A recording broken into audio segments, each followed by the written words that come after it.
భారతదేశము 76వ రిపబ్లిక్ డేని మనం నిర్వహించుకోవడం జరిగింది అండి. సో 76వ గణతంత్ర దినోత్సవాన్ని మనం నిర్వహించడం జరిగింది భారతదేశం వ్యాప్తంగా కూడా.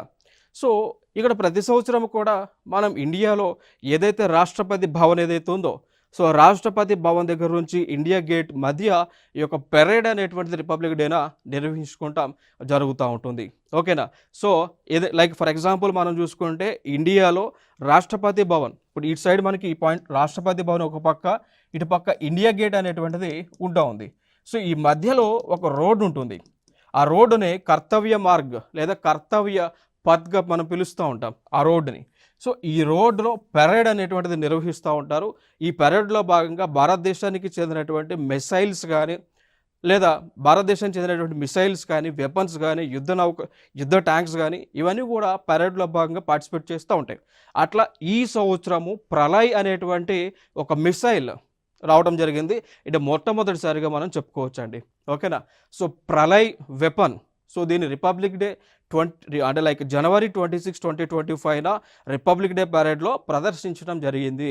ఇది ఒక డెడ్లీ వెపన్గా మనం చెప్పుకోవచ్చు. పూర్తిగా స్వదేశీ సాంకేతికతో అభివృద్ధి చేసినటువంటి ఒక డెడ్లీ వెపన్ ప్రళయ్ అనేటువంటి ఒక మిసైల్. సో చూడవచ్చు, దీన్ని వారు మనకి డిస్ప్లే చేయడం జరిగింది. దాంతోపాటు అగ్ని మిసైల్ సంబంధించి కానీ, పృథ్వీ మిసైల్స్ కానీ, యాంటీ ట్యాంక్ మిసైల్స్ కానీ వాటిని కూడా పరేడ్లో డిస్ప్లే చేయడం జరిగింది.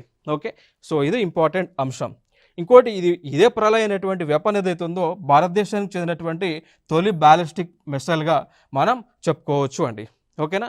ఇక దాని తర్వాత ఇంకొక అంశం మనం మాట్లాడుకోవాల్సి వస్తే, మరి ఏదైతే మనం రిపబ్లిక్ డే 2025 సంవత్సరంలో నిర్వహించామో దాని యొక్క థీమ్ ఏంటి అనేటువంటి అంశంలోకి వెళ్ళినట్లయితే, స్వరీం భారత్ విరసిత్ ఔర్ వికాస్ అనేటువంటి నినాదం థీమ్ ఇతివృత్తంతో మనం పెట్టుకోవడం జరిగింది. సో ఎవరైనా అడిగారు అనుకోండి, what is the theme of republic day 2025 celebrations ఆర్ఎల్స్ what is the theme of 76th republic day republic anniversary of India అన్నప్పుడు స్వరీం భారత్ విరసిత్ ఔర్ వికాస్ అనేటువంటి అంశం మనం చెప్పొచ్చు. ఓకే. సో ఇదొక ఇంపార్టెంట్ ఏరియా.